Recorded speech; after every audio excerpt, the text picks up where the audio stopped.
मुझसे अक्सर ही लोग पूछते हैं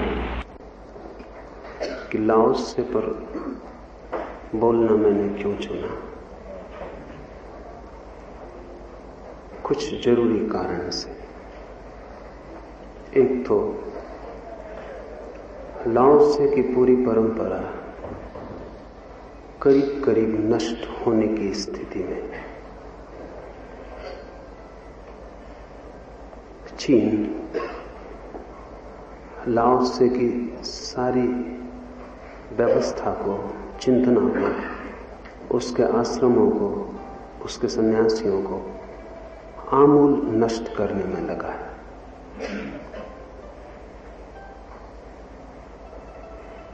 एक बहुत पुराना संघर्ष, कोई 3000 वर्ष, चीन में दो जीवन धाराएं थी, एक कन्फ्यूशियस की और एक लाओत्से की।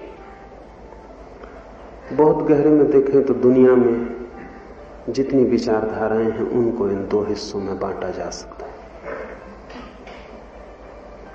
कन्फ्यूशियस मानता है नियम को, व्यवस्था को, शासन को, संस्कृति को। लाओत्से मानता है प्रकृति को, संस्कृति को नहीं, नियम को नहीं, स्वभाव की अराजकता को, व्यवस्था को नहीं, सहज स्फुरना को, अनुशासन को नहीं, क्योंकि सभी अनुशासन वो जो जीवन का स्वभाव है उसे नष्ट करता है, वरन सहज प्रवाह को। दुनिया के सारी चिंतन धाराएं दो हिस्सों में बांटी जा सकती हैं। एक, वे जो मनुष्य को अच्छा बनाना चाहती हैं, और एक, वे जो मनुष्य को सहज बनाना चाहती हैं। एक, वे जो मनुष्य को पूर्ण बनाना चाहती हैं, कोई प्रतिमा, कोई आदर्श जिसके अनुकूल मनुष्य को ढालना है। और एक, वे जो मनुष्य को स्वाभाविक बनाना चाहती हैं, कोई आदर्श नहीं, कोई प्रतिमा नहीं, जिसके अनुसार मनुष्य को ढालना है। लाओत्से दूसरी परंपरा में अग्रणी है। लाओत्से के समय में भी उसके विचार को नष्ट करने का बहुत उपाय किया गया।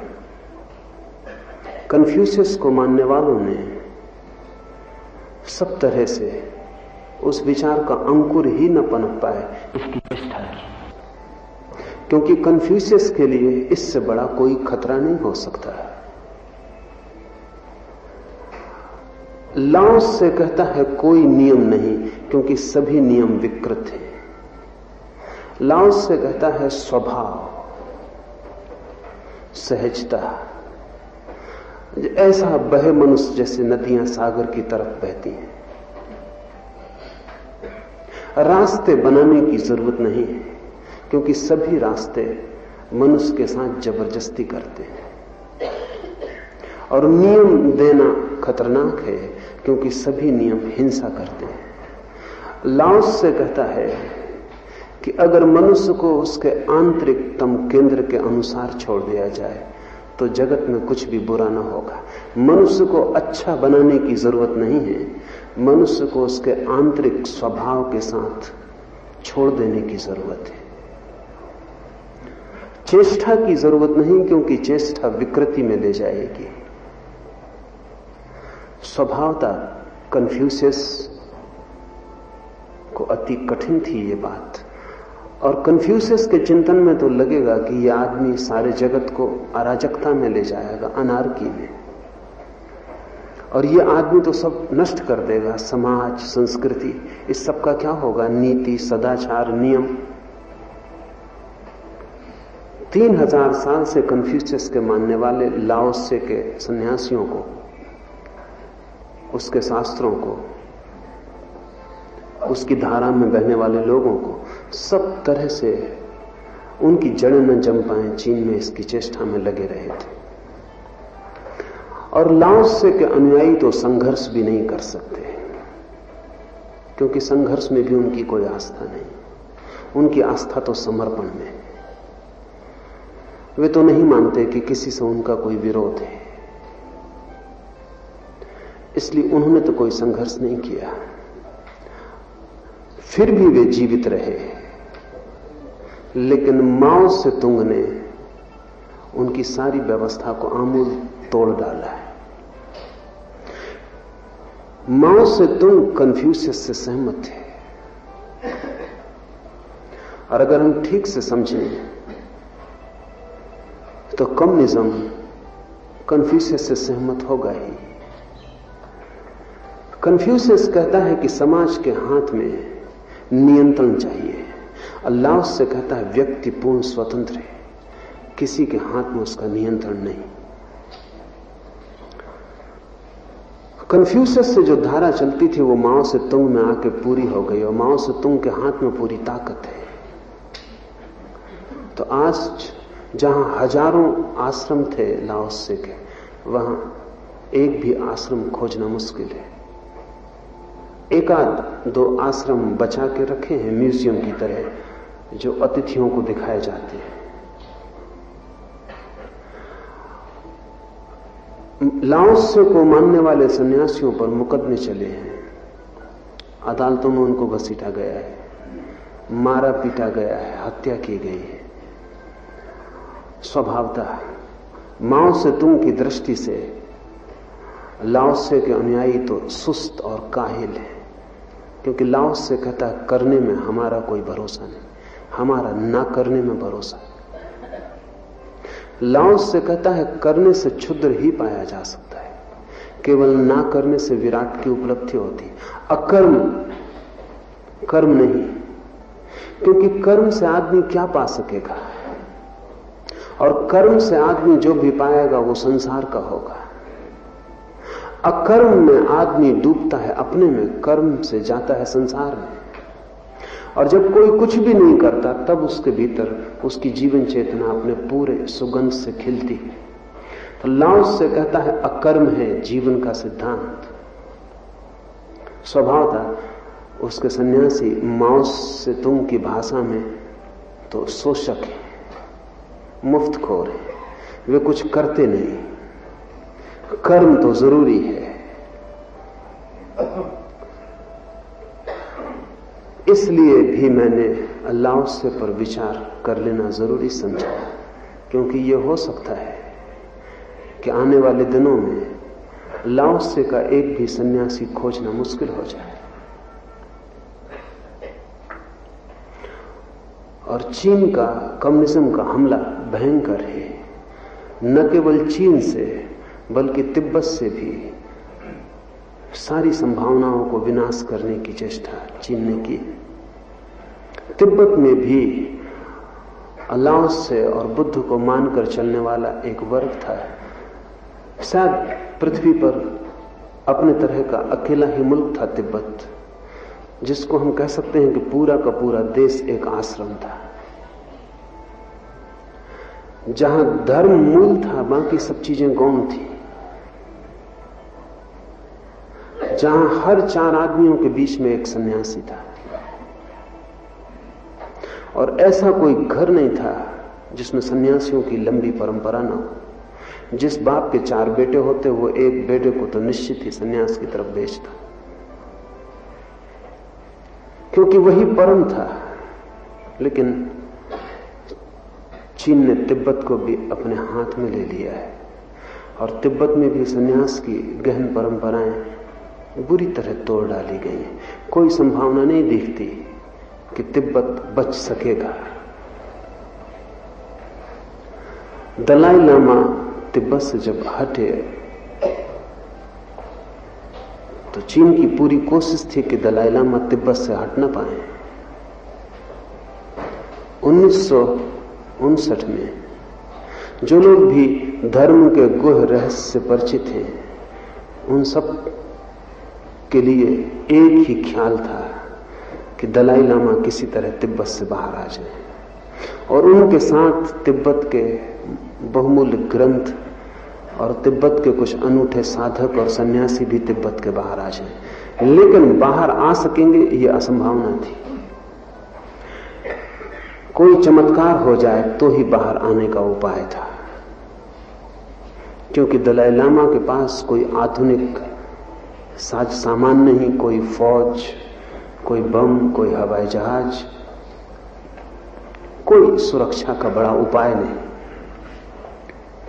और चीन ने पूरे तिब्बत पर कब्जा कर लिया है। दलाई लामा का तिब्बत से निकल आना बड़ी अनूठी घटना है, क्योंकि हजारों सैनिक पूरे हिमालय में सब रास्तों पर खड़े थे और कोई 100 हवाई जहाज पूरे हिमालय पर नीचे उड़ान भर रहे थे कि कहीं भी दलाई लामा का काफिला तिब्बत से बाहर न निकल जाए। लेकिन एक चमत्कार हुआ। जिन चमत्कारों का आपने सुना है, मोहम्मद, महावीर, बुद्ध, वो बहुत पुरानी घटनाएं हो गई। सुना है आपने कि मोहम्मद चलते थे तो उनके ऊपर अरब के रेगिस्तान में छाया के लिए बादल छाया कर देते थे। सुना है कि महावीर चलते थे तो कांटा भी पड़ा हो सीधा तो उल्टा हो जाता था। ये सारी बातें कहानी मालूम होती हैं, लेकिन अभी 1959 में जो घटना घटी है वो कहानी नहीं हो सकती, और उसके हजारों पर्यवेक्षक हैं, निरीक्षक हैं। जितनी देर दलाई लामा को भारत प्रवेश करने में लगी, उतनी देर पर पूरे हिमालय पर एक धुंध छा गई और 100 हवाई जहाज खोज रहे थे, लेकिन नीचे देख सकना संभव नहीं हुआ। वो धुंध उसी दिन पैदा हुई जिस दिन दलाई लामा पोताला से बाहर निकले, और वो धुंध उसी दिन समाप्त हो गई जिस दिन दलाई लामा भारत में प्रवेश कर गए। और वैसी धुंध हिमालय पर कभी भी नहीं देखी गई थी। वो पहला मौका था। तो जो लोग धर्म की गुह धारणाओं को समझते हैं, उनके लिए एक बहुत बड़ा प्रमाण था। और वो प्रमाण इस बात का था कि जीवन में जो भी श्रेष्ठ है, अगर वो विनष्ट होने के करीब हो तो पूरी प्रकृति भी उसको बचाने में साथ देती है। लाओत्से की पूरी परंपरा नष्ट होने के करीब है। इसलिए दुनिया में बहुत तरह की कोशिश की जाएगी कि वो परंपरा नष्ट ना हो पाए, उसके बीज कहीं और अंकुरित हो जाएं, कहीं और स्थापित हो जाएं। मैं जो बोल रहा हूं वो भी उस बड़े प्रयास का एक हिस्सा है। और लाओत्से को अगर कहीं भी स्थापित करना हो तो भारत के अतिरिक्त और कहीं स्थापित करना बहुत मुश्किल है। दलाई लामा को भी जरूरी नहीं था कि भारत भागे, कहीं और भी जा सकते थे, लेकिन कहीं और आशा नहीं है। वो जो लाए हैं उसे किन्हीं हृदय तक पहुंचाना हो तो उन हृदयों की और कहीं संभावना ना के बराबर है। इसलिए लाओत्से पर बोलने का मैंने चुना है कि शायद कोई बीज आपके मन में पड़ जाए, शायद अंकुरित हो जाए, क्योंकि भारत समझ सकता है। अकर्म की धारणा को भारत समझ सकता है।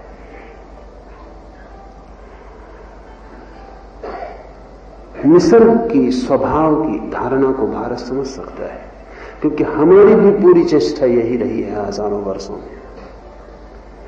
ये सुन के आपको कठिनाई होगी, क्योंकि आपको समझाने वाले साधु महात्मा भी जो समझा रहे हैं वो कन्फ्यूशियस से मिलता जुलता है, लाओत्से से मिलता जुलता नहीं। आपको भी जो शिक्षाएं दी जाती हैं वो भी प्रकृति की नहीं है, वे भी सारी शिक्षाएं आदर्शों की हैं। उनमें भी कोशिश की जा रही है कि आपको कुछ बनाया जाए। मैं मानता हूं कि वो भी भारत की मूल धारा नहीं है। भारत की भी मूल धारा यही है कि आपको कुछ बनाया न जाए, क्योंकि जो भी आप हो सकते हैं वो आप अभी हैं। आपको उघाड़ा जाए, बनाया न जाए। आपके भीतर छिपा है, आपको कुछ और होना नहीं है। जो भी आप हो सकते थे और जो भी आप कभी हो सकेंगे वो आप अभी इसी क्षण हैं। सिर्फ ढका है, कुछ निर्मित नहीं करना है, कुछ अनावरण करना है, कुछ पर्दा हटा देना है। आदमी को बनाना नहीं है परमात्मा, आदमी परमात्मा है। सिर्फ इसका स्मरण, सिर्फ इसका बोध, इसकी जागृति। जैसे खजाना आपके घर में है, उसे कहीं खोजने नहीं जाना है, कोई दूर की यात्रा नहीं करनी है, लेकिन वो कहां गड़ा है उसका आपको स्मरण नहीं रहा। हो सकता है आप उसी के ऊपर बैठे हैं और आपको कुछ पता नहीं है। लाओ त्से को भारत में स्थापित करना, भारत की ही जो गहनतम आंतरिक दबी धारा है उसको भी अविस्मृत करने का उपाय है। तो दोहरे प्रयोजन, एक तो लाओ त्से चीन से उजड़ गया, वहां बचना बहुत असंभव है, और भारत के अतिरिक्त और कोई ग्राहक भूमि नहीं हो सकती जहां उसके बीज अंकुरित हो सके, एक। और दूसरा कि भारत खुद उसके साधु सन्यासियों की शिक्षाओं से पीड़ित और परेशान है, और वे शिक्षाएं भारत की मौलिक शिक्षाएं नहीं है। वे शिक्षाएं नैतिक लोगों की शिक्षाएं हैं, सुधारकों की शिक्षाएं हैं, लेकिन उन क्रांति दृष्टा ऋषियों की शिक्षाएं नहीं है। सच बात यह है कि लाओ त्से जैसे महर्षि जब भी होंगे तभी समाज उनसे भयभीत हो जाएगा, और समाज के ठेकेदार भी भयभीत हो जाएंगे, समाज के गुरु और नेता भी भयभीत हो जाएंगे। वो उनको पूजा भी कर सकते हैं, आदर भी दे सकते हैं, लेकिन बहुत शीघ्र उनकी शिक्षाओं को परिवर्तित कर लेंगे और उनकी शिक्षाओं में वो तत्व डाल देंगे जो तत्व आदमी को निर्मित करने की चेष्टा करता है, जो उसे बनाने की, भविष्य में आदर्श को रखता है, जो और जो एक धारणा लेके चलता है, एक ढांचा कि आदमी ऐसा हो तो ठीक है। असल में शिक्षक जी नहीं सकता अगर वो आपको स्वीकार कर ले,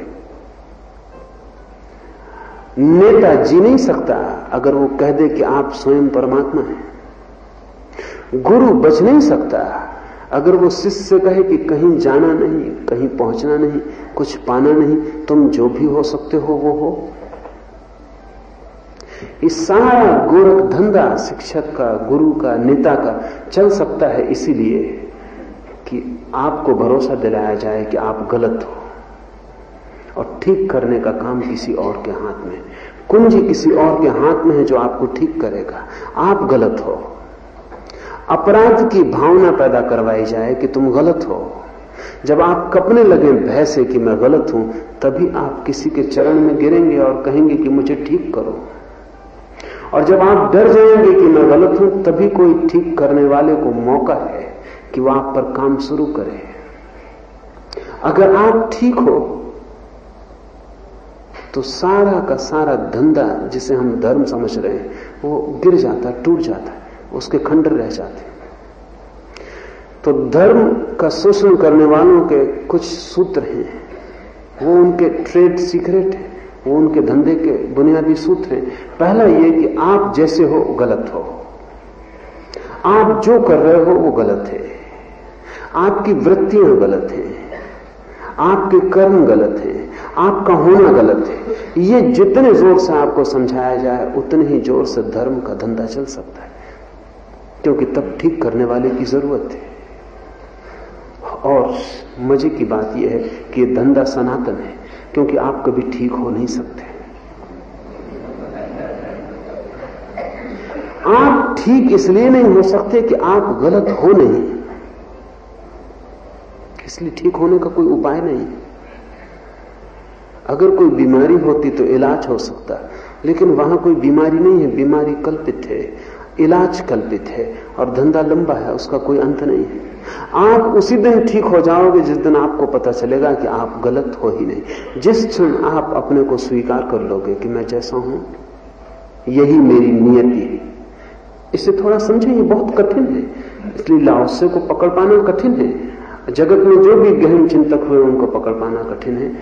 इसे थोड़ा समझें। जिस क्षण भी आप ये समझ लोगे कि मैं जैसा हूं वैसा होना ही मेरी नियति है, इससे अन्यथा नहीं हो सकता, उसी क्षण सारा तनाव गिर जाता, सारी अशांति गिर जाती, सारा असंतोष, सारी दौड़ सब खो जाता है, सारी खोज बंद हो जाती। जिस क्षण न कोई खोज रहती, न कोई दौड़ रहती, न कोई भविष्य रहता है, जिस क्षण आप अपने को इतनी पूर्णता में स्वीकार कर लेते हैं कि इस क्षण के आगे जाने की कोई जरूरत नहीं रह जाती, उसी क्षण आपके सब पर्दे गिर जाते और आपके भीतर जो छिपा है वो प्रकट हो जाता। दौड़ के कारण वे पर्दे नहीं गिर पाते, वासना के कारण वे पर्दे नहीं गिर पाते। मैं ये हो जाऊं, वो हो जाऊं, इस तनाव के कारण वे पर्दे निर्मित बने रहते हैं। ठीक होगा कहना कि ये दौड़, ये वासना कि मैं कुछ हो जाऊं, कुछ बन जाऊं, कहीं पहुंच जाऊं, यही पर्दा है। इसके कारण ही मैं खिंचा हुआ हूं और अपने स्वभाव के साथ एक नहीं हो पाता। स्वभाव के साथ एक होने का सूत्र है स्वीकार, और कोई दयनीय स्वीकार नहीं, कोई असहाय स्वीकार नहीं, कोई मजबूरी का स्वीकार नहीं, सहज स्वीकार कि मैं जो हूं। इसका यह अर्थ नहीं है कि आप बदल नहीं जाएंगे। सच तो यह है कि तभी आप बदलेंगे। आपके बदलने की कोशिश से आप नहीं बदल सकते, थोड़ा जटिल है। कौन बदलेगा आपको? आप ही बदलने की कोशिश में लगे हैं और आप गलत हैं, और आप ही बदलने की कोशिश में लगे हैं। वो जो गलत है वो बदलने की कोशिश में लगा है, वो और गलत हो जाएगा। वो जो पागल है वो अपना इलाज कर रहा है, वो और पागल हो जाएगा। वो जो पहले से ही तिरछा है वो सीधा होने की कोशिश कर रहा है, वो तिरछापन ही सीधा होने की कोशिश कर रहा है, वो सीधे होने की कोशिश में और तिरछा हो जाएगा। आप जैसे हैं उसमें कुछ कोशिश करने से खतरा है। कोशिश कौन करेगा? वो यत्न कौन करेगा? आप ही करेंगे। लाओस से जैसे दृष्टा कहते हैं कि कुछ मत करो, रुक जाओ, अकर्म। तुम कुछ भी करोगे भूल हो जाएगी। अभी इंग्लैंड में एक बहुत अद्भुत शिक्षक था, मैथ्यू अलेक्जेंडर। वो अपने शिष्यों से कहता था तुम कुछ भी किए कि वो गलत होगा, क्योंकि तुम गलत हो। इसलिए मैं तुमसे कुछ करने को नहीं कहता। वो कहता तुम कुछ करो मत, कुछ दिन के लिए तुम करना बंद कर दो। कुछ दिन के लिए तुम करने का ख्याल ही छोड़ दो। कुछ दिन के लिए तुम सिर्फ रह जाओ जैसे हो। उस रह जाने से ठीक होना शुरू हो जाए। ये कीमिया जब तक समझ में नहीं आता, जब तक इसका उपयोग न किया जाए। हम तो मान ही नहीं सकते, क्योंकि हम इतनी कोशिश करके ठीक नहीं हो पा रहे। और लाओस से जैसे लोग कहते हैं कि तुम कोशिश मत करो और ठीक हो जाओगे, तो हमारे समझ में नहीं आता। हम कहेंगे इतनी कोशिश से ठीक नहीं हो पा रहे, बिल्कुल कोशिश नहीं की तो और गलत हो जाएंगे। लेकिन मैं आपसे कहता हूं कि चाहे आप कोशिश करो और ना करो, आप जैसे हो वैसे ही रहोगे, ज्यादा गलत नहीं हो जाओगे। कोशिश करने से शायद ज्यादा गलत हो सकते हो, रुक जाने से आप ज्यादा गलत नहीं हो जाओगे। जितने हो ज्यादा से ज्यादा इतने ही रहोगे। लेकिन कोशिश रुक जाने से इतने भी नहीं रहोगे। जैसे ही कोशिश रुकी कि स्वभाव प्रकट होना शुरू हो जाता। दौड़ता हुआ आदमी अपने को नहीं देख पाता, देखने के लिए रुकना जरूरी है। तो लाओसे को अगर आप परिचित हो पाए तो शायद आप उपनिषदों से, गीता से, महावीर और बुद्ध से एक नए अर्थ में परिचित हो पाएंगे, जो कि अर्थ आपसे छूट गया है। लाओसे को चर्चा कर रहा हूं ताकि आप उपनिषद को लाओसे की दृष्टि से अगर देखने में समर्थ हो पाए तो उपनिषद बिल्कुल नया अर्थ खोल देंगे, जो आपके स्वामीगण जरा भी नहीं खोल रहे हैं। गीता बिल्कुल नया अर्थ प्रकट कर देगी, जो कि ना शंकर खोल पाते, ना अरविंद खोल पाते, ना तिलक खोल पाते। लाओसे की पहचान बड़ी कीमती सिद्ध हो सकती है। उस लाओसे तो बच सकता है, भारत का भी अंतर हृदय उगाड़ा जा सकता है। इसलिए उस पर चर्चा कर रहा हूं। अब हम उसके सूत्र को लें।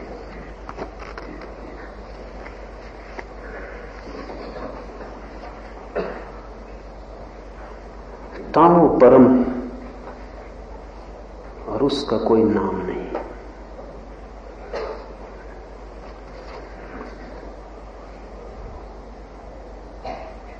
दो बातें। एक, जो भी परम है उसका कोई नाम नहीं हो सकता। जो भी पूर्ण है उसका कोई नाम नहीं हो सकता। वो जो टोटलिटी है, समग्रता है, उसका कोई नाम नहीं हो सकता। नाम खंड के हो सकते हैं, नाम व्यक्ति के हो सकते हैं, वस्तुओं के हो सकते हैं। नाम का अर्थ ही है जिसकी सीमा है, जिसकी परिभाषा हो सके, जिसको हम कह सकें कि ऐसा और वैसा नहीं, तो नाम सार्थक हो सकता है। प्रकाश का नाम सार्थक है क्योंकि इतना तो कम से कम हम कह ही सकते हैं कि जो अंधेरा नहीं, अंधेरे से सीमा बन जाती। मृत्यु का नाम संभव हो पाता है क्योंकि इतना तो हम कह ही सकते हैं कि जीवन की गति, हलचल जहां बंद हो जाती, जीवन से सीमा बन जाती। तो जीवन की परिभाषा करनी हो तो मृत्यु की जरूरत पड़ती, क्योंकि उससे सीमा बनानी पड़ेगी। अगर मृत्यु की परिभाषा करनी हो तो जीवन की जरूरत पड़ती।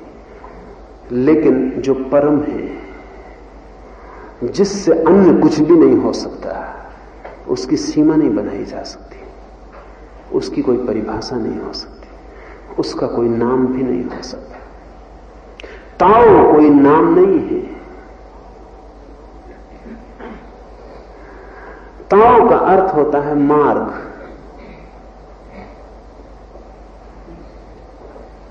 मंजिल का कोई नाम नहीं है, ये सिर्फ मार्ग का नाम है, उस तक पहुंचने के रास्ते का नाम है।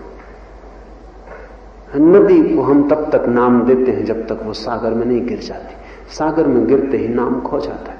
फिर गंगा गंगा नहीं है, फिर नर्मदा नर्मदा नहीं है। और सागर में कहां खोजिएगा कि गंगा कहां है?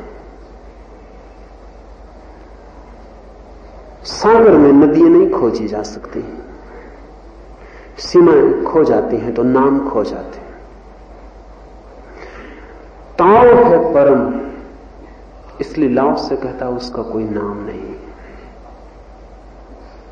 और जो भी नाम हम देते हैं वे सभी काम चलाओ, इशारे हैं।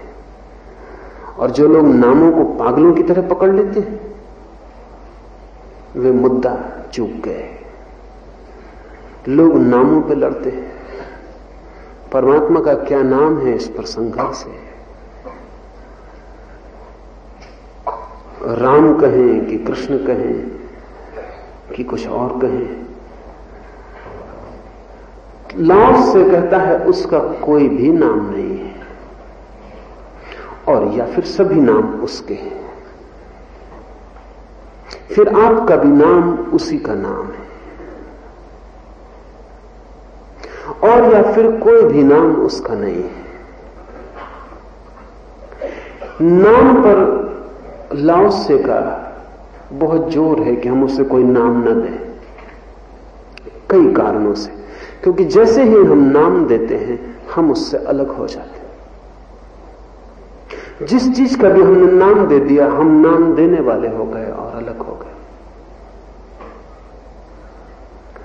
और जिस चीज को भी हमने नाम दे दिया हमने उसे नाप लिया, उसकी माप पूरी हो गई। हमने उसे पहचान लिया, हमने उसे जान लिया, हमने तो उसको कैटेगराइज कर दिया, उसकी कोटि बना दी कि ये इसका नाम है। लाओस से कहता है पागलपन की बात है, न तो हम उसे नाप सकते, न हम उसका कोई स्थान बता सकते कि यहां रख दे, उसकी कोई कोटि नहीं बना सकते, उसकी कोई कैटेगरी नहीं कर सकते। उसे स्त्री कहें या पुरुष कहें, उसे जीवित कहें या मृत कहें, यहां कहें या वहां कहें, सभी गलत होगा। उसके संबंध में कुछ भी हम कहेंगे तो हम उससे दूर हो जाएंगे। इसलिए लाओ से कहता है उसे कोई नाम मत देना, उसका कोई नाम है भी नहीं। और अनाम के साथ जीने का नाम ध्यान है। जब आप बैठ के राम राम राम राम राम राम जपते हैं तब ध्यान नहीं। जब राम का नाम खो जाता है, जब जप करने वाला भी नहीं बचता और जप भी नहीं बचता, तब आप उसमें प्रवेश करते। हमने उसे अजपा कहा है। अजपा का अर्थ ही यह है कि जब नाम खो जाता है। जब तक नाम चल रहा है तब तक तो आप विचार में ही हैं। जब तक नाम चल रहा है तब तक मन है, और जब तक नाम चल रहा है तब तक आप भी हैं, क्योंकि नाम लेने वाला। और ये भी ख्याल रहे कि जो नाम देने वाला है वो बड़ा होता है, जो नाम दे रहा है वो जिसे नाम दे रहा है उससे बड़ा हो गया। लाओ से कहता है Tao is absolute and has no name. वो जो परम सत्य है उसका कोई भी नाम नहीं है। इस कारण लाओसे के मानने वाले बड़ी तकलीफ में पड़ते हैं। उनके पास जप के लिए कोई नाम नहीं।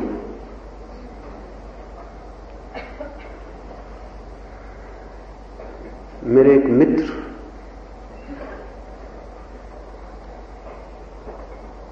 एक लाओसे को मानने वाले सन्यासी के साथ कुछ समय तक थे। तो जब भी वो सन्यासी ध्यान करने बैठता है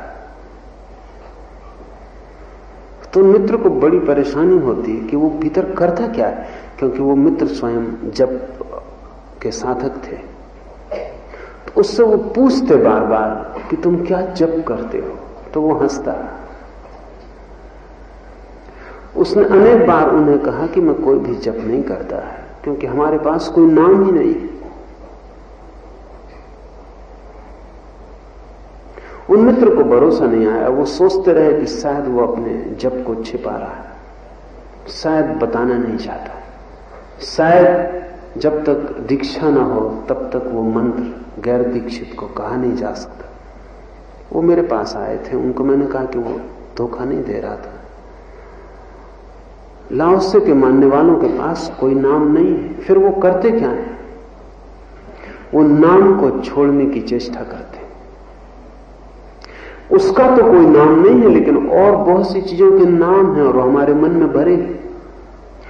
जब आप परमात्मा का स्मरण करते हैं तो इस भरे हुए नामों की कतार में एक नाम और जोड़ देते। इसमें पत्नी का नाम है, बेटे का नाम है, मित्रों का नाम है, दुकान, बाजार, सामान, नोट, रुपया, बैंक, इसमें सब नाम है। इस सारे नामों की भीड़ में राम को और आप डाल देते। और इसलिए स्वभावतः ये जो पुराने नाम हैं जो काफी जम के बैठे हैं, ये उसको नहीं जमने देते। और राम को निकाल बाहर करने की वो कोशिश करते हैं।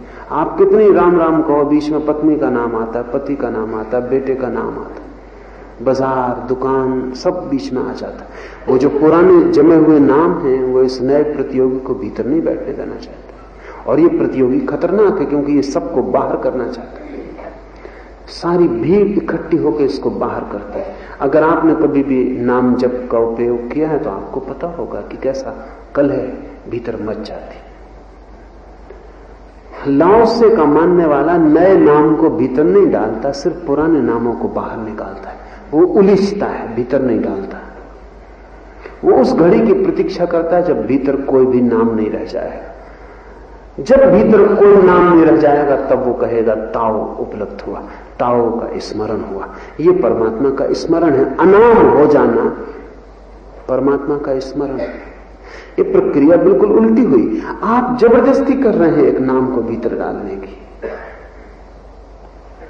ध्यान रहे, एक तो जबरदस्ती में आप सफल ना होंगे, सिर्फ परेशान होंगे। और अगर दुर्भाग्य से सफल हो गए तो जिस नाम को इतनी आप जबरदस्ती से लाए हैं उससे कुछ आनंद न पा सकेंगे। वो जबरदस्ती के बाद जो सफलता होगी मुर्दा होगी, और जो सन्नाटा आएगा वो जीवंत न होगा, मरघट का हो जाए। इसलिए अक्सर जो लोग नाम जबरदस्ती थोपने की कोशिश करते हैं, एक तो सफल नहीं होते, अगर कभी सफल हो जाते हैं तो उनका नाम जब मूर्छा बन जाता है, वो सिर्फ मूर्छित हो जाते हैं। जब वो जबरदस्ती एक नाम को स्थापित कर देते तो तत्काल गहरी तंद्रा में खो जाते, वो मुर्दा शांति उन्हें पकड़ लेती। आपका मकान पहले से ही काफी भरा हुआ है।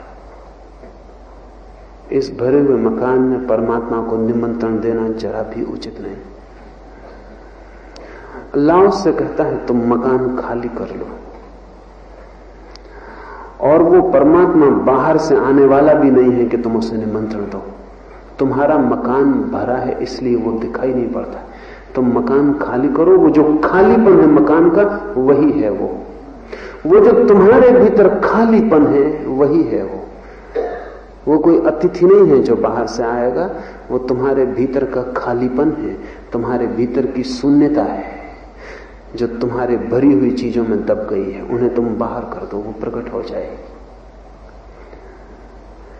शून्यता को भीतर उपलब्ध कर लेना लाओत्से के मानने वाले के लिए ध्यान है। इसलिए लाओत्से कहता है ताओ परम है, उसका कोई नाम नहीं। वह एक गैर तरासी लकड़ी की भांति है जिसका कोई भी उपयोग नहीं, कोई उपयोग कर नहीं सकता। ये बहुत मजे की और लाओत्से की बड़ी अनूठी धारणा है और बहुत गहरी। लाओत्से कहता है कि वो जो तुम्हारे भीतर छिपा हुआ परमात्मा या ताओ या धर्म या आत्मा, जो भी नाम हम देना चाहें, वो गैर तरासी लकड़ी की भांति है। एक तो तरासी हुई लकड़ी है जिसकी कीमत हो जाती है। एक लकड़ी को तरासा, एक मूर्ति बन गई, अब इसकी कीमत है, अब इसका मूल्य है। एक लकड़ी को तरासा तो कोई कलात्मक कृति बन गई, अब इसका मूल्य है। लाओत्से कहता है कि तरासना ही आदमी की विकृति है। तुमने जितना अपने को तरासा है उतना तुम मूल्यवान तो बन गए हो, लेकिन तुमने स्वभाव खो दिया। तरासे हुए आदमी हो, तुम्हारी कीमत है बाजार में। स्वभावतः जितना तरासा हुआ आदमी हो उतनी बाजार में कीमत है। कितना शिक्षित, कितना सुसंस्कृत, कितना शिष्ट, कितना सभ्य, कितना जानता है, कितना व्यवहार कुशल, उतना तरासा हुआ आदमी है, उतनी उसकी कीमत है। लाओत्से कहता है लेकिन तुम्हारे भीतर जो छिपा हुआ परमात्मा वो गैर तरासी हुई लकड़ी की भांति है। उसे तुम चाहो तो भी तराश नहीं सकते। तुम अपने को तराश के बाजार में बेच सकते हो, तुम्हारी कीमत भी मिलनी शुरू हो जाएगी, लेकिन तब तुम स्वभाव से संबंध तुम्हारा छूट जाए। तरासा हुआ जो रूप है वो है संस्कृति। लाओत्से के लिए संस्कृति विकृति का ही अच्छा नाम है। लाओत्से प्रकृति का बिल्कुल पागल भक्त है। वो कहता है जो है जैसा है वैसा ही, उसमें तुम इंच भर फर्क मत करना, क्योंकि तुमने फर्क किया कि तुम परमात्मा से ज्यादा समझदार हो गए। एक तो परमात्मा है जो मुझे बनाता है, और फिर एक मैं हूं जो अपने को बनाता हूं। परमात्मा आपको जन्म देता है, परमात्मा से आप पैदा होते हैं, बढ़ते हैं, बड़े होते हैं, एक जंगली पौधे की भांति। शायद उसकी बाजार में कीमत ना हो।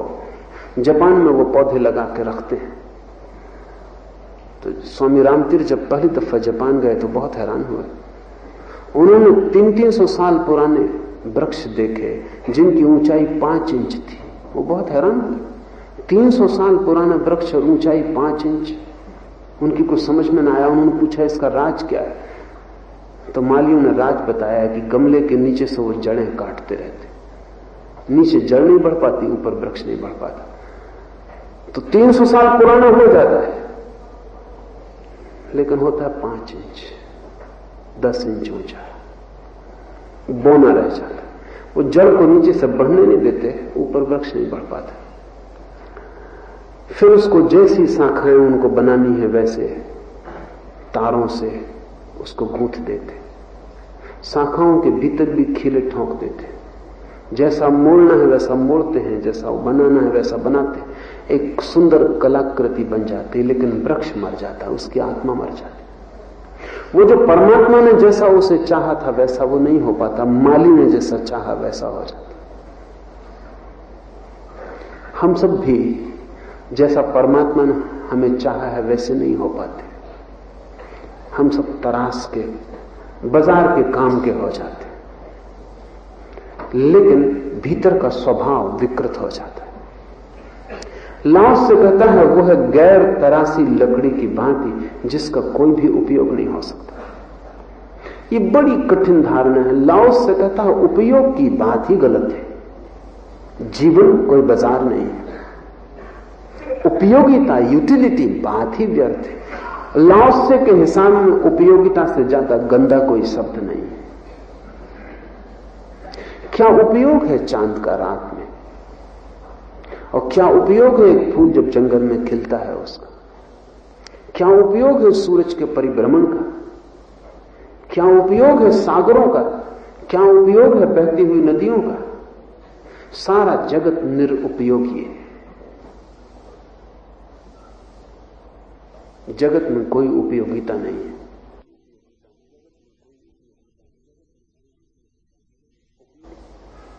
उपयोग आदमी के मन की खोज।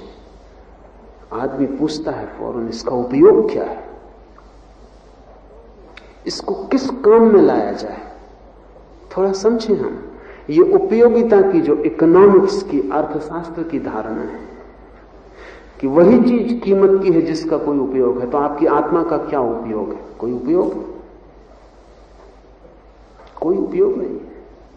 आत्मा से ज्यादा निरुपयोगी कोई चीज हो सकती? क्या करिएगा इस आत्मा का? आपके जीवन का क्या उपयोग है? आप न होते तो हर्ज क्या था, और आप नहीं हो जाएंगे तो क्या हर्ज हो जाने वाला है? परम अर्थों में किसी चीज का कोई उपयोग नहीं। अस्तित्व आनंद है, उपयोग नहीं। अस्तित्व एक उत्सव है, उपयोग नहीं। लेकिन हमारी उपयोगिता की धारणा है, हम हर चीज को सोचते हैं इसका उपयोग क्या, ये किसी काम में आनी चाहिए। अगर काम में आ सकती तो ठीक है, और किसी काम में नहीं आ सकती तो व्यर्थ है। लेकिन आपको पता है जीवन में केवल उन्हीं क्षणों में आनंद उपलब्ध होता है जिनका कोई काम नहीं, जिनसे ना आप बंदूक की गोली बना सकते हैं, न बैंक का नोट बना सकते हैं, जिनसे आप कुछ भी नहीं कर सकते।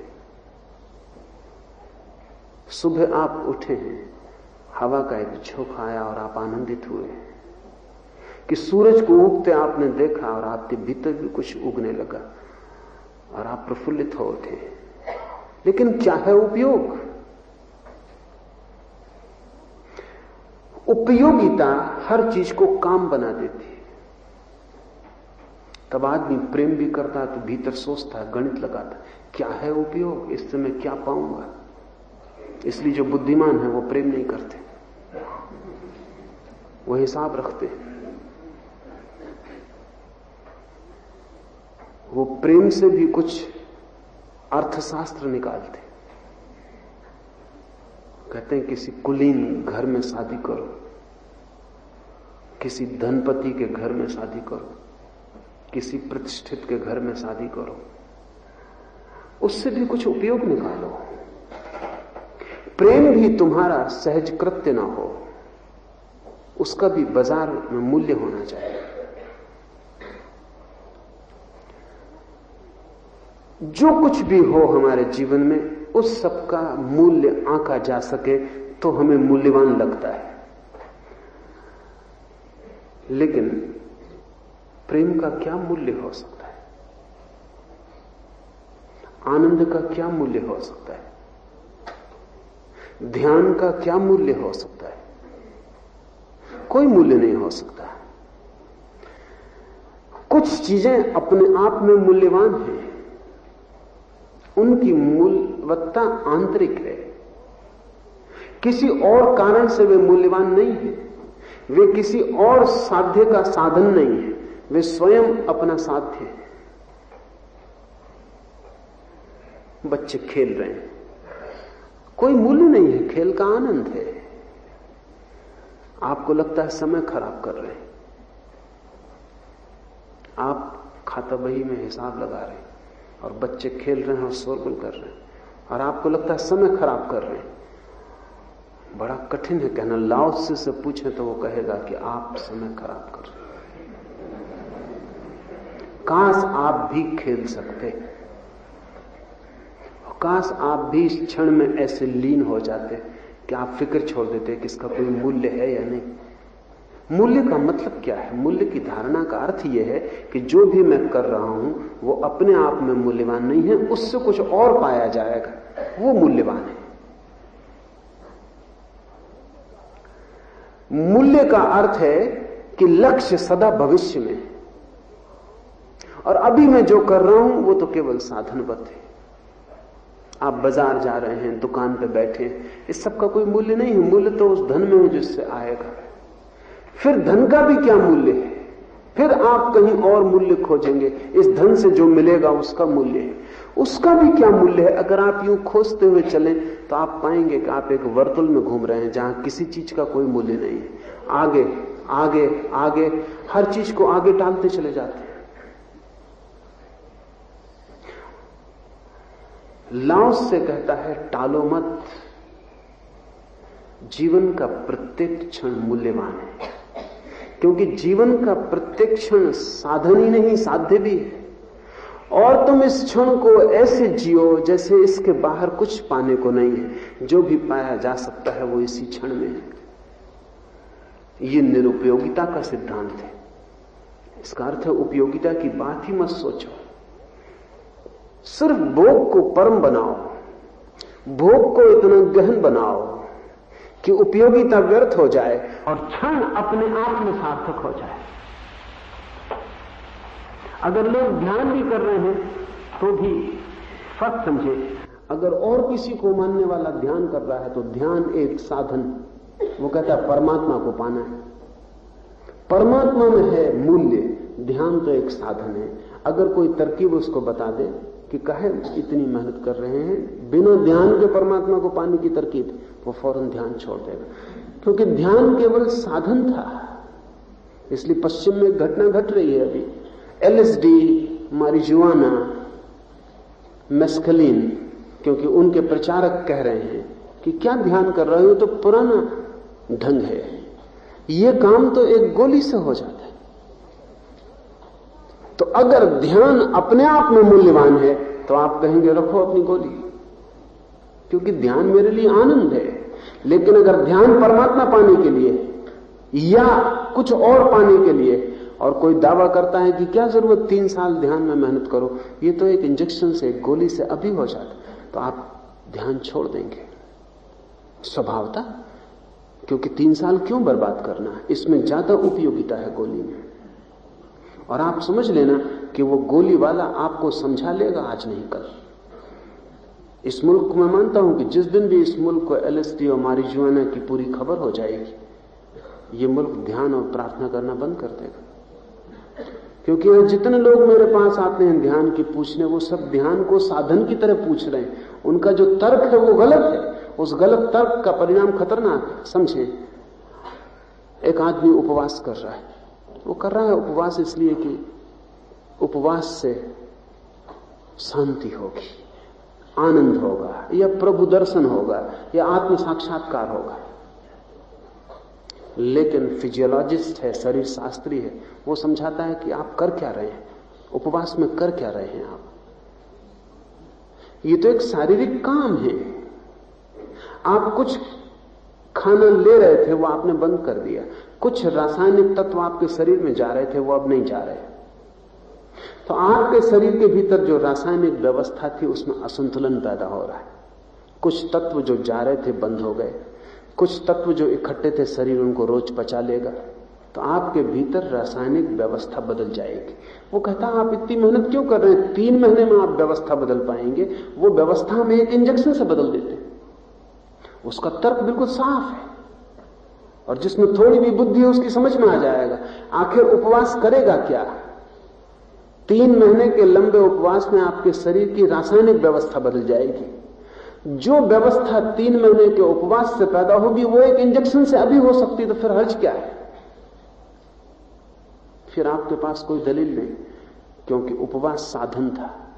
लेकिन अगर यही बात महावीर को कही जाए तो महावीर कहेंगे कि मुझे उपवास के बाहर कुछ पाना नहीं है। उपवास आनंद है, उसकी कोई उपयोगिता नहीं है। मीरा नाच रही, आनंदित हो रही, वो जितनी आनंदित हो रही, नाच रही। आपसे कोई कहे कि ये नाचना या आनंदित होना ये तो एक मेस्कलिन की गोली से हो जाए, एलएसडी का एक इंजेक्शन दे दिया जाए और हो जाए, आप इसी तरह नाच सकते हैं। एल्डस हक्सले जैसे विचारशील आदमी ने भी ये कहा है कि कबीर और दादू को जो अनुभव हुआ होगा वो अनुभव मुझे एलएसडी से हुआ है। कबीर को जो अनुभव हुआ होगा वो मुझे एलएसडी से हुआ है। फर्क कबीर और मेरे अनुभव में इतना ही है कि कबीर को आधुनिक ढंग का पता नहीं था। वो पुराने बैलगाड़ी के रास्ते से सालों की मेहनत कर रहे थे, और मुझे आधुनिक ढंग का पता है। ठीक है, अगर आप बंबई ही आना चाहते हैं कलकत्ते से, और बैलगाड़ी में बैठना इसीलिए बैठे हैं आप बैलगाड़ी में कि बंबई पहुंचना है, तो फिर हवाई जहाज से आने में हर्ज क्या है? फिर आप ना समझें अगर आप कहते हैं कि नहीं हम तो बैलगाड़ी से ही जाएंगे। बैलगाड़ी या हवाई जहाज में फर्क फिर आपको नहीं करना है। फिर तो उचित यही है कि बैलगाड़ी से ज्यादा उपयोगी है हवाई जहाज। लेकिन जो आदमी कहता है बंबई पहुंचने का सवाल नहीं, बैलगाड़ी में होने में आनंद है, उसके लिए फर्क हो गया। वो हवाई जहाज के लिए राजी नहीं होगा। वो कहेगा कि बैलगाड़ी में होने का एक आनंद है जो हवाई जहाज में नहीं हो सकता है। सच तो यह है कि हवाई जहाज में यात्रा होती ही नहीं।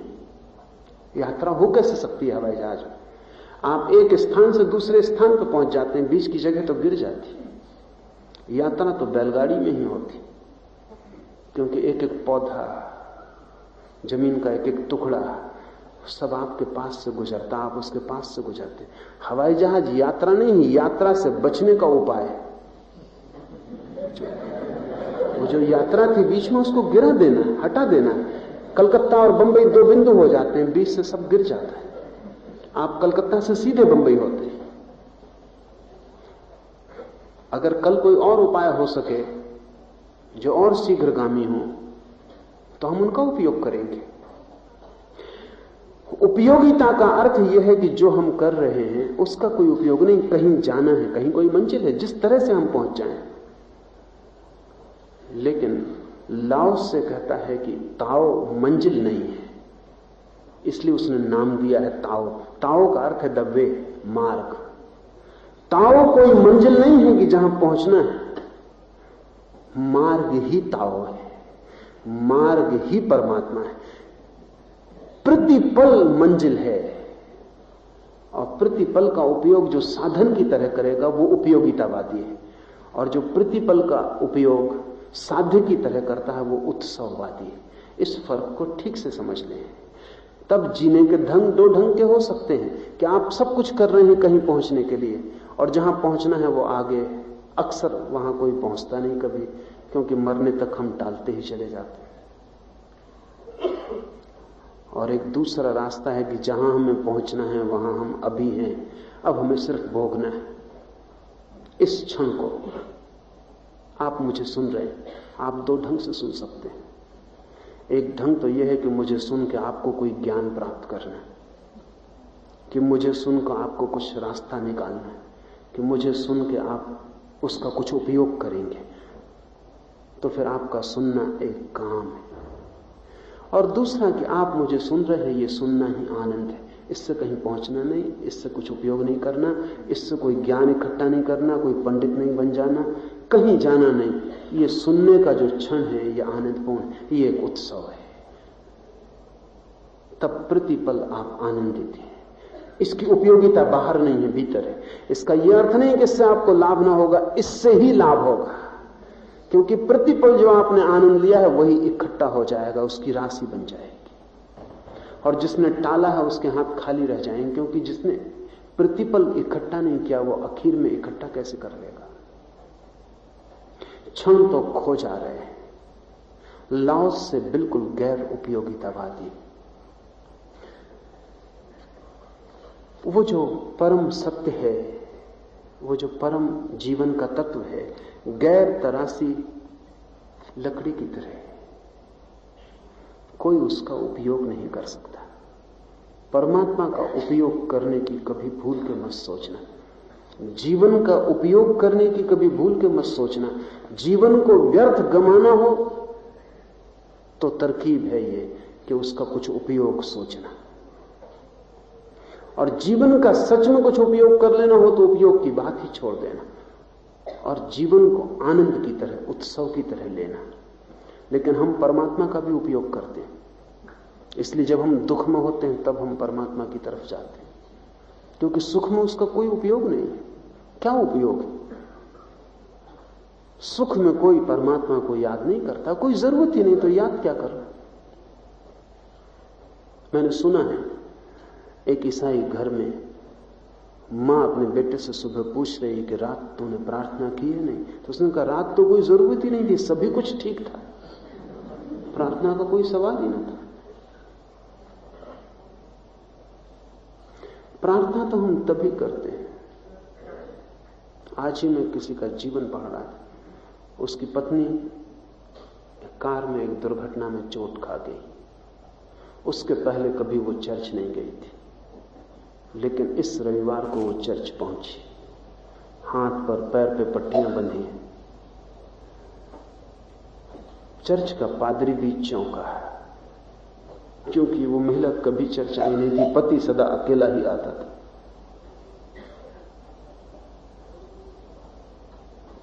प्रवचन के बाद जब लोग चर्च से विदा होने लगे तो पादरी ने महिला को रोक के कहा, क्या ज्यादा घबरा गई हो दुर्घटना से?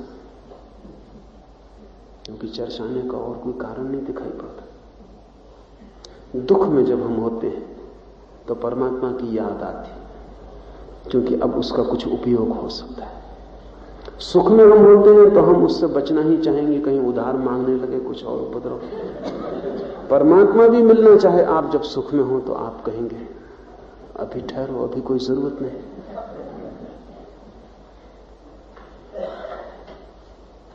प्रार्थना करते हैं तो कुछ मांगने के लिए, स्मरण करते हैं तो कुछ मांगने के लिए। लाओस से कहता है ध्यान रखना, उसका कोई भी उपयोग नहीं हो सकता। और जब तक तुम उपयोग की भाषा में सोचते हो तब तक तुम्हारा उससे कोई संबंध नहीं हो सकता। जिस दिन उपयोग की भाषा बंद और उत्सव की भाषा शुरू, उस दिन परमात्मा से संबंध हो जाता।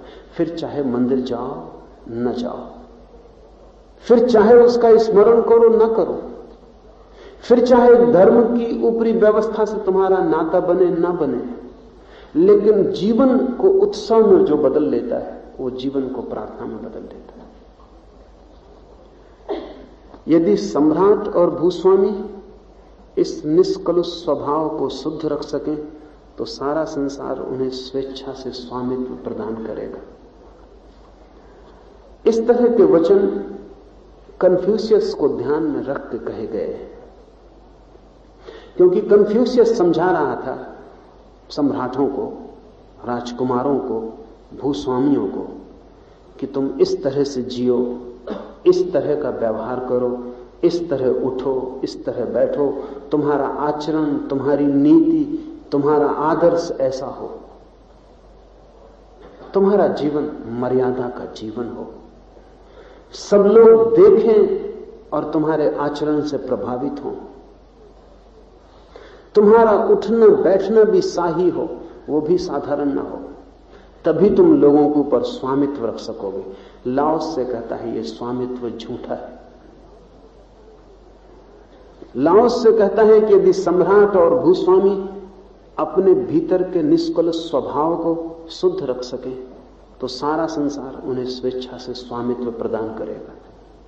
ये एक अलग तरह का स्वामित्व है जो इसलिए नहीं कि तुम्हारे आचरण से कोई प्रभावित होता है, इसलिए भी नहीं कि तुम्हारे व्यवहार से कोई प्रभावित होता है, बल्कि सिर्फ इसलिए कि तुम जैसे हो।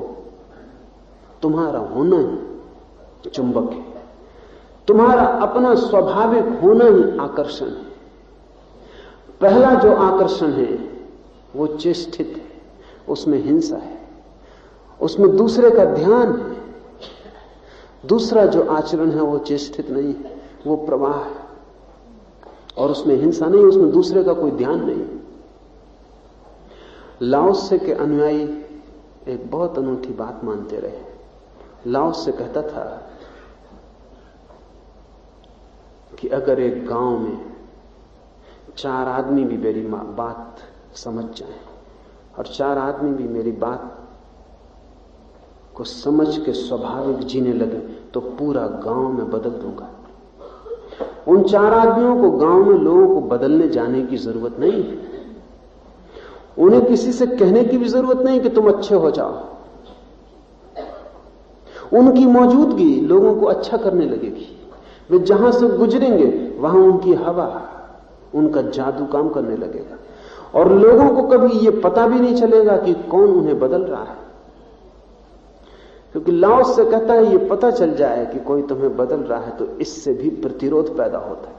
बाप बेटे को बदलना चाहता तो बेटा सख्त हो जाता, पत्नी पति को बदलना चाहती है तो पति सख्त हो जाता, क्योंकि अहंकार बदला जाना पसंद नहीं करता। कोई पसंद नहीं करता कि कोई आपको बदले, क्योंकि जैसे ही कोई आपको बदलता है उसका मतलब हुआ कि वो आप जैसे हो उसको स्वीकार नहीं करता, वो आपको प्रेम नहीं करता। आप जैसे हो अस्वीकृत हो, पहले वो काट छांट करेगा, पहले वो आपको अपने अनुकूल बनाएगा और फिर वो आपको पसंद करेगा।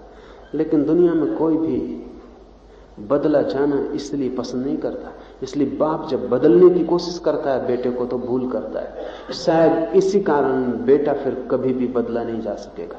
और जब गुरु शिष्य को बदलने की कोशिश करता है तो बाधा खड़ी हो जाती है।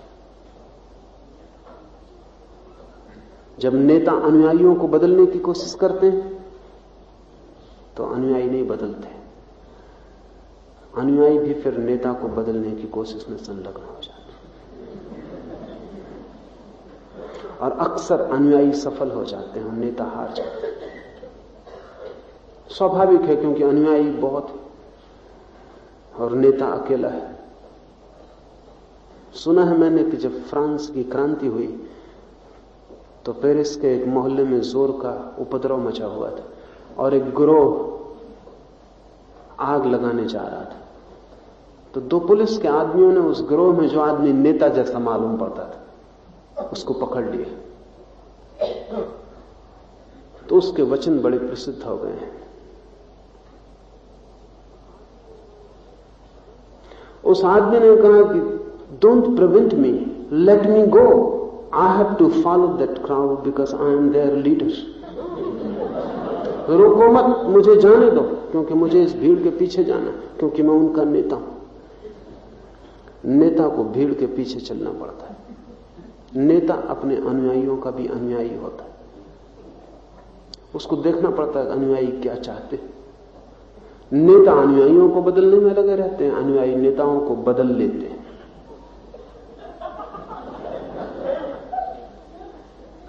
बदलने की चेष्टा में हिंसा है और इसलिए जो ज्यादा है संख्या में वो जीत जाता है। लाओस से कहता है अगर किसी को बदलने की कोशिश करनी पड़े तो वो आदमी काम का ही नहीं जो बदलने में लगा है। बदलाहट एक आंतरिक घटना है और जैसे ही कोई व्यक्ति अपने स्वभाव के साथ जीता है उसके पास जाके आपकी श्वास की गति बदल जाती, उसके पास जाके आपके हृदय की धड़कन बदल जाती, उसके पास जाके आपके भीतर का सब कुछ बदलने लगता है। उसकी मौजूदगी। सूफी फकीर इस तथ्य को स्वीकार करते रहे। और इसलिए सूफी फकीरों का एक नियम रहा है कि किसी को पता मत चलने दो, चुपचाप रहे आओ। तुम्हारा चुपचाप रहना लोगों को बदलने में सुगमता देगा।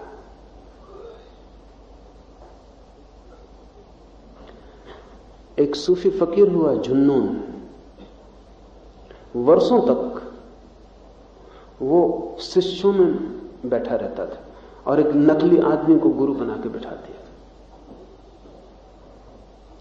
वो गुरु शिक्षा देता था, समझाता था, और जुन्नून शिष्यों में बैठा रहता था। ये तो बहुत बाद में लोगों को पता चला कि ये आदमी जुन्नून नहीं है। फिर जुन्नून कौन है? पता चलने में पता चला कि जो वर्षों से शिष्यों में बैठा रहता। और जब उससे पूछा गया तो उसने कहा, इस भांति मैं तुमको आसानी से बदल सकता हूं। तुम्हारा ध्यान लगा रहता है वहां बोलने वाले पर, और इधर मैं चुपचाप तुम्हारे पास।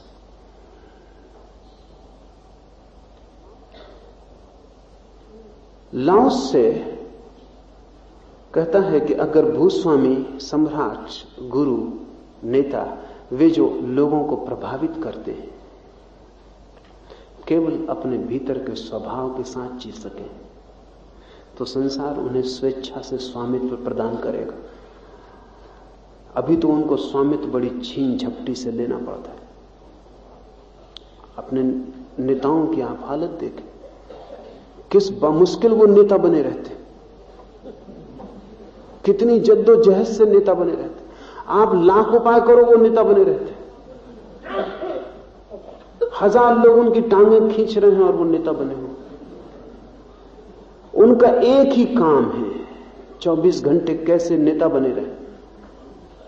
ऐसा लगता है कि कोई उनको नेता रखने को राजी नहीं।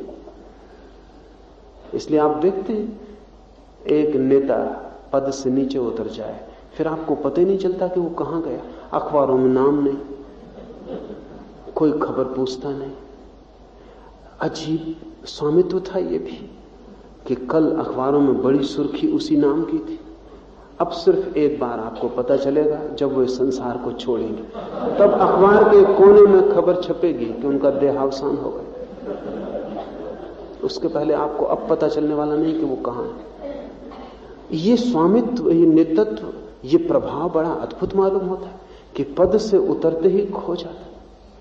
जैसे व्यक्ति का कोई मूल्य नहीं, सिर्फ पद का मूल्य है। असल में पद की तलाश वे ही व्यक्ति करते हैं जिनके भीतर कोई मूल्य नहीं है, क्योंकि पद का मूल्य उनको मूल्य होने का भ्रम दे देता है। पद की गरिमा से वे गरिमा युक्त हो जाते हैं, पद से हटते से ही गरिमा खो जाती, फिर उन्हें कोई पूछता नहीं। हो जैसा परमात्मा ने, जैसा ताओ ने उसे चाहा है, जैसी उसकी नियति है उसके अनुकूल बह रहा हो, तो उसके पास एक स्वामित्व होता है, एक नेतृत्व, एक गुरुत्व जो आरोपित नहीं है, जो चेष्टित नहीं है, जिसको उसने किसी के ऊपर डाला नहीं है, जो उसकी सहज मालकियत है। और तब उसे एक स्वामित्व मिल जाता है जो संसार उसे स्वेच्छा से देता है। जब स्वर्ग और पृथ्वी आलिंगन में होती है, स्वर्ग और पृथ्वी लाओसे के लिए प्रतीक है। आपके भीतर भी दोनों हैं, आपके भीतर स्वर्ग और पृथ्वी दोनों हैं। और जब आप अपने स्वभाव के अनुकूल चल रहे होते तब स्वर्ग और पृथ्वी आलिंगन में होते, आपकी परिधि और आपका केंद्र आलिंगन में होते। और जब आप स्वभाव को छोड़ के चल रहे होते हैं, जब आप कुछ और होने की कोशिश कर रहे होते हैं जो कि आपकी नियति नहीं है, तब आपकी परिधि और आपके केंद्र का संबंध टूट जाता है। तब आपका व्यक्तित्व और आपकी आत्मा दो हो जाती। तब व्यक्तित्व तो आप जबरदस्ती थोपते रहते हैं अपने ऊपर, और आत्मा और आपके बीच का फासला बढ़ता चला जाता है। लाओसे की भाषा में तब पृथ्वी और स्वर्ग का संबंध टूट गया, उनका आलिंगन समाप्त हो गया। और इस आलिंगन के टूटने से ही पीड़ा और संताप और दुख पैदा होता है। लाओ त्से को बहुत प्रेम करने वाले एक व्यक्ति ने अभी अभी एक किताब लिखी। किताब बड़ी अनूठी और चौंकाने वाली किताब है कैंसर के ऊपर। और उस व्यक्ति का ख्याल ठीक मालूम पड़ता है। कैंसर नई बीमारी है और अब तक उसका कोई इलाज नहीं। इस व्यक्ति ने लिखा है कि कैंसर इस बात की खबर है कि व्यक्ति के भीतर के स्वर्ग और पृथ्वी का संबंध बिल्कुल टूट गए और बीमारी इसीलिए पैदा हो गई है जिसका कोई इलाज नहीं है। क्योंकि बीमारी शरीर की होती तो इलाज हो जाता। बीमारी सिर्फ शरीर की नहीं है कैंसर। अगर शरीर की ही होती तो इलाज हो जाता। बीमारी शरीर और आत्मा के बीच के फासले के कारण पैदा हुई, मात्र शरीर की नहीं है। शायद शरीर और आत्मा दोनों के बीच जो फासला है उस फासले के कारण पैदा हो रही है। जितना फासला बढ़ता जाएगा उतना कैंसर बढ़ता जाएगा। एक लिहाज से शुभ लक्षण अगर हम चेत सकें तो। अगर हम चेत सकें तो शुभ लक्षण है, अगर न चेत सकें तो बहुत खतरनाक है। कैंसर बीमारी नहीं है, यह बात समझने जैसी है। कैंसर एक आंतरिक दुर्घटना है जिसमें हमारे भीतर के सारे सेतु टूट गए, परिधि अलग हो गई है, केंद्र अलग हो गया है और हम परिधि के साथ पकड़े हुए हैं अपने को, और हमारा अपने ही अंतस्थल से सारा संबंध छीन होता जा रहा है। इस तनाव से जो पैदा हो रही बीमारी वो कैंसर है। कैंसर बढ़ता जाएगा अगर स्वभाव के अनुकूल जीने की क्षमता नहीं बढ़ती तो कैंसर बढ़ता जाएगा। कैंसर सामान्य बीमारी हो जाएगी और उसका इलाज खोजना कठिन है। शायद इलाज खोज भी लिया जाए तो कैंसर से बड़ी बीमारियां पैदा हो जाएंगी, क्योंकि वो जो भीतर का विच्छेद स्थिति है, भीतर का जो फासला है, वो अगर कैंसर से प्रकट ना हुआ, कैंसर को किसी तरह रोका जा सका, तो वो मवाद किसी और बड़ी बीमारी से बहने लगेगी। ये पिछले 200 वर्ष का इतिहास है कि एक बीमारी सबसे ऊपर होती है, हम किसी तरह उसका इलाज कर लेते हैं तो उससे बड़ी बीमारी पैदा हो जाती है। हम उस बीमारी का उपाय कर लेते हैं तो उससे बड़ी बीमारी पैदा हो जाती है। लेकिन एक मजे की बात है कि बड़ी बीमारी तत्काल पैदा हो जाती जैसे ही हम पुरानी बड़ी बीमारी का इलाज खोजते। शायद कोई बहुत आंतरिक वेदना प्रकट होना चाह रही और हम उसके दरवाजे रोकते जाते, वो नए दरवाजे खोज लेते।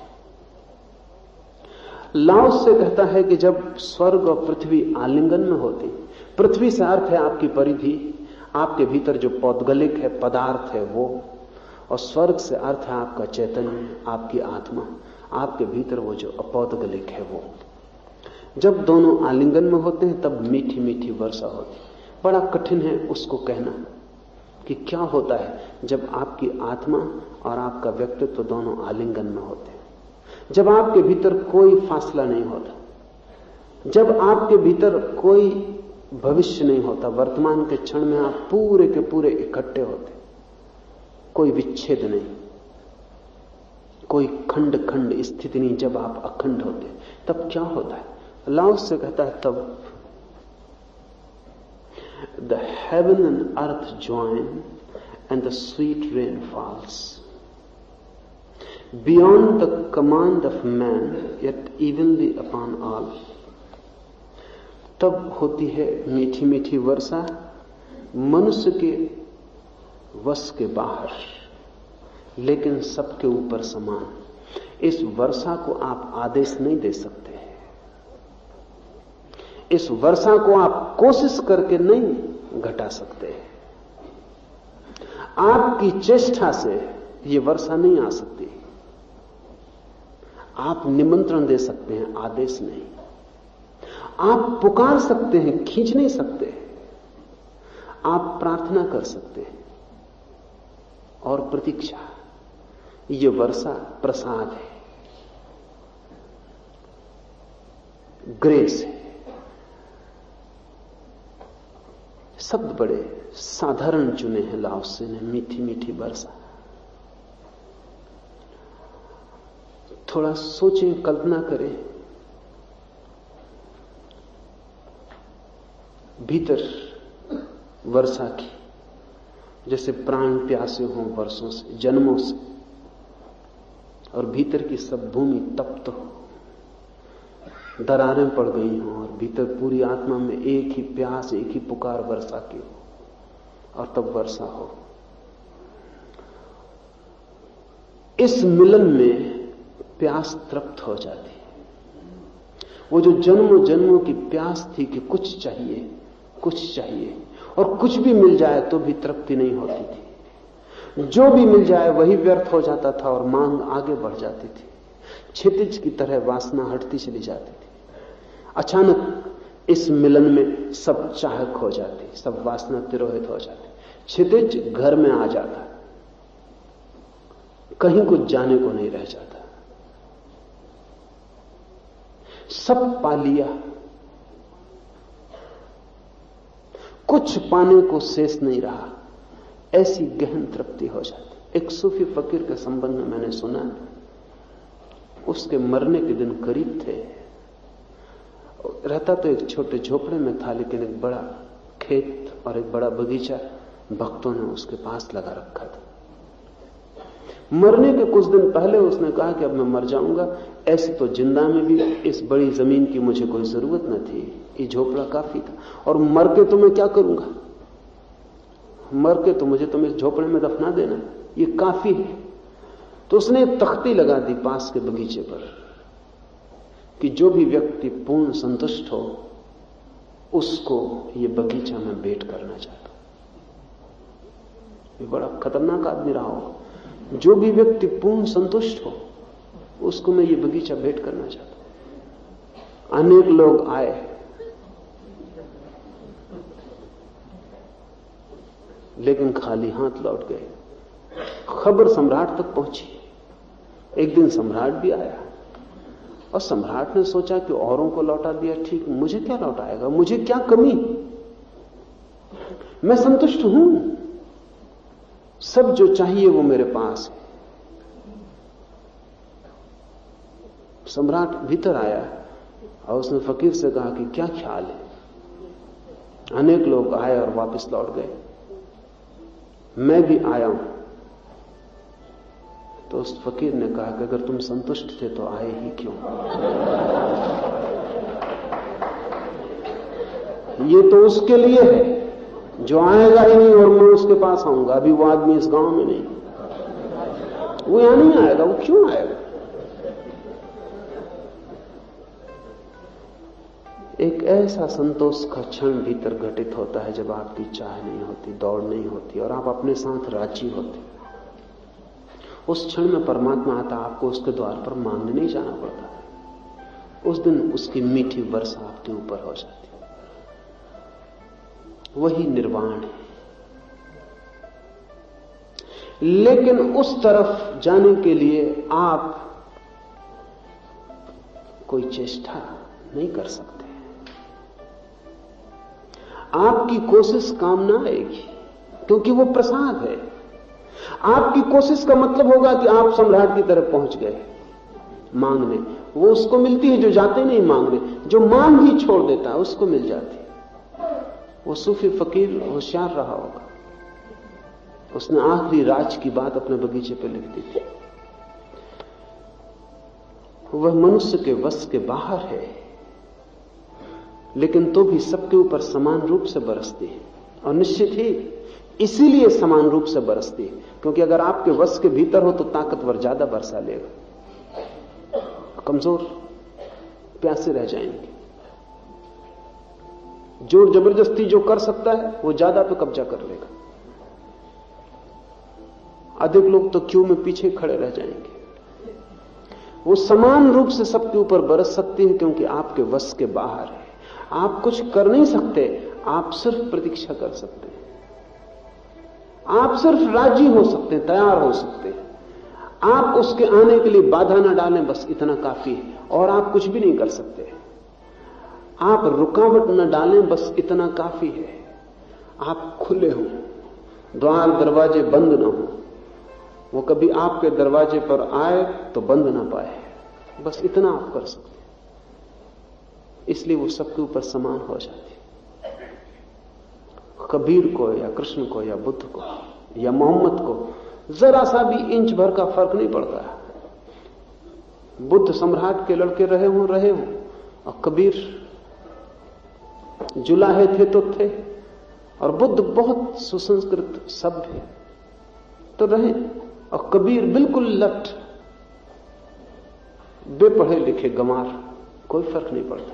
वो वर्षा जब होती है तो उसकी मिठास में जरा भी फर्क नहीं, क्योंकि उससे कोई संबंध नहीं है व्यक्ति का। ध्यान रखना, अगर व्यक्ति से संबंध हो तो बुद्ध बाजी मार ले जाएंगे, कबीर को दिक्कत पड़ेगी। लेकिन व्यक्ति से कोई संबंध ही नहीं है उसका। आपका घड़ा सोने का है या मिट्टी का, इससे कोई संबंध ही नहीं है वर्षा को। आपका घड़ा खाली हो, बस सोने का हो तो भी भर जाएगा और मिट्टी का हो तो भी भर जाएगा। खाली होना शर्त है, घड़े का सोना होना और मिट्टी होना शर्त नहीं।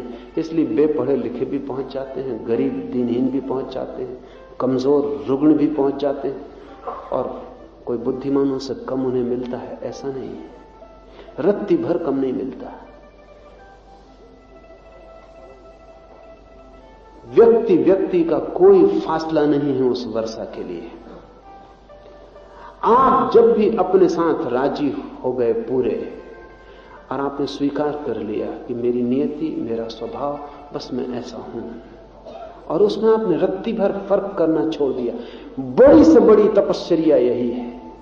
ये सुन के आपको कठिनाई होगी। मैं आपसे कहता हूं, ये बड़ी से बड़ी तपस्या है कि आप अपने साथ राजी हो जाएं और फर्क करना छोड़ दें। एक 3 महीने प्रयोग करके देखें, कुछ भी हो जैसे हैं वैसे। 3 महीने कोई फर्क ही ना करे। चोर हैं तो चोर, और बेईमान हैं तो बेईमान, बुरे हैं तो बुरे, झूठे हैं तो झूठे। 3 महीने कोई फर्क ही ना करे, जैसे हैं वैसे, और उसका जो भी फल मिले उसको झेलने को राजी रहे। और आप 3 महीने में पाएंगे कि आपके भीतर नए आदमी का जन्म हो गया। वो जो अपने साथ राजी हो जाना है, वो इतनी बड़ी ऊर्जा है कि उस आग में सब जल जाता है जो कचरा है, सिर्फ सोना बचता है। लेकिन इसके लिए, इस परम घटना के लिए कि वर्षा आपके ऊपर हो जाए, आप कुछ प्रत्यक्ष न कर सकेंगे, अप्रत्यक्ष कर सकते हैं। अपने को खाली खुला छोड़ सकते हैं। और तब मानवीय सभ्यता का उदय हुआ और नाम आ गए। और जब नाम आ गए तब आदमी के लिए जान लेना उचित था कि कहां रुक जाना है। और जो जानता है कि कहां रुकना है वो खतरों से बचता है। संसार में ताओ की तुलना उन नदियों से की जाए जो बहकर समुद्र में समा जाती। इस स्वभाव के साथ न तो कोई नाम है, न कोई शब्द है, न कोई दर्शन है, न कोई शास्त्र है। लेकिन मानवीय सभ्यता का उदय हुआ, आदमी ने सोचना शुरू किया, समझना शुरू किया, शब्द आ गए। शब्द आते ही बच्चा अभी भी जब पैदा होता है तो वो ताओ में होता है, लेकिन हम उसको वैसे नहीं छोड़ सकते। उसे सिखाना होगा, शिक्षित करना होगा, जरूरी भी है। अगर वैसा छोड़ देंगे तो वो भी अन्याय होगा, वो जी भी ना सकेगा। इस विराट समूह में चारों तरफ जो घेरा बना है, इसके साथ चलने के लिए उसे योग्य बनाना होगा। उसे घिसना होगा, काटना होगा, तराशना होगा, उसके अनगढ़ पत्थर को मूर्ति बनाना होगा, तभी वो चल पाएगा। और भाषा देनी होगी, शब्द देने होंगे। लाओस से कहता है सभ्यता का जन्म भाषा का जन्म है। इसलिए और कोई जानवर सभ्य नहीं हो पाता, क्योंकि उनके पास भाषा नहीं है। भाषा के बिना सभ्य होना असंभव है। बोलने के बिना समझ ही पैदा नहीं होता, व्यक्ति अकेला रह जाता। बोलना है तो शब्द आ जाएंगे, समाज बनेगा तो शब्द आ जाएंगे, भाषा आ जाएगी, नाम आ जाएंगे। और जब नाम आ गए, और नाम के लाभ से बहुत खिलाफ है, भाषा के बहुत खिलाफ है, मौन के पक्ष में, तब आदमी के लिए जान लेना उचित था कि अब रुक जाओ। लेकिन रुकना मुश्किल है। एक नाम दूसरा नाम पैदा करता है, शब्द शब्दों को पैदा करते चले जाते हैं। जितनी सभ्य भाषाएं हैं वो शब्दों को बढ़ाए चली जाती है। अंग्रेजी भाषा हर वर्ष कोई 5000 नए शब्द जोड़ लेती है, बढ़ते चले जाते हैं शब्द, भाषा बढ़ती चली जाती, विचार फैलते चले जाते, और प्रकृति और स्वयं के बीच का फासला भी बढ़ता चला जाता है। भाषा से पटे हुए रास्ते ही हमारे बीच परिधि और केंद्र को अलग करते। लाओ से कहता है तब जान लेना उचित था कि कहां रुक जाना है, क्योंकि जो जानता है कहां रुकना है वो खतरों से बच जाता है, लेकिन आदमी नहीं रुक सका। शायद इस खतरे से गुजरना भी जरूरी था, और शायद इस खतरे से गुजर के ही मौन का पूरा अर्थ समझ में आ सकता था। आप अगर समझ जाएं और रुक जाएं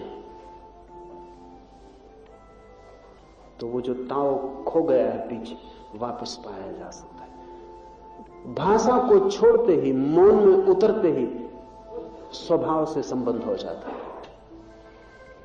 भाषा में उतरते ही आप फासले पर जाने शुरू हो गए। इसका यह अर्थ नहीं है कि आप बोले ना, लाओस से भी बोलता ही था। प्रयोजन इतना ही है कि आप जब किसी दूसरे से न बोल रहे हो तब न बोले, लेकिन आप तब भी बोल रहे हैं। कोई नहीं है, आप अकेले बैठे हैं तब भी बोल रहे हैं, आपके ओंठ भी कप रहे हैं। अगर कोई ठीक से जांच करे तो आपको पकड़ सकता है कि आप भीतर क्या बोल रहे हैं। भीतर चल रहा है, किसी से बात हो रही, चीत हो रही, भीतर चल रहा है। भाषा रुकती ही नहीं, सोते हैं तो, जागते हैं तो, सपना विचार चल रहे हैं भीतर। ये जो भीतर का सतत भाषा का प्रवाह है, ये स्वभाव में नहीं उतरने देता। स्वभाव तो मौन है, प्रकृति तो अबोल है। उस अबोल में जो जान लेता है रुक जाना, वो खतरे से बच जाता है। कहां तक भाषा में जाना, इसे समझ लेना बुद्धिमानी है। दूसरे से जब बात करनी हो तो भाषा जरूरी है, अपने से जब बात करनी हो तो मौन जरूरी है। दूसरे से संवाद करना हो तो शब्द चाहिए, अपने से संवाद करना हो तो निशब्द चाहिए। अपने से बोलने की कोई भी जरूरत नहीं, अपने से तो चुप होने की जरूरत है। जिस दिन आप अपने भीतर चुप होंगे उस दिन आपका अपने से पहला संभाषण होगा। जब तक आप भीतर चुप नहीं हुए तब तक आपका अपने से मिलना नहीं हुआ है। संसार में ताओं की तुलना उन नदियों से की जाए जो बहकर समुद्र में समा जाती। नदियां जैसे चुपचाप बिना किसी बंधे हुए रास्ते के अंधेरे में टटोलती हुई चुपचाप सागर तक पहुंच जाती हैं और लीन हो जाती।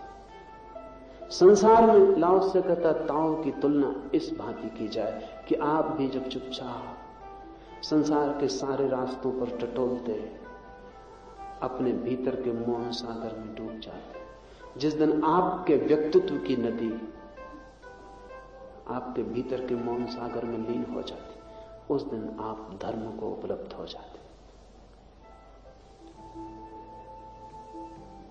ये कठिन दिखाई पड़े, कठिन है नहीं। असंभव भी दिखाई पड़े तो भी कठिन नहीं।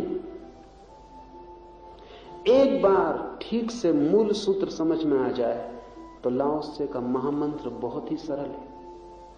वो इतना ही है, अपने को परिपूर्णता से स्वीकार कर लेना और अपने को तराशने की कोशिश न करना। बुरे भले जैसे भी हैं, अनगढ़ परमात्मा ने ऐसा ही चाहा है और हम परमात्मा से ज्यादा बुद्धिमान होने की कोशिश न करेंगे। उसने जैसा चाहा है उसकी मर्जी से हम राजी हैं। ये राजीपन,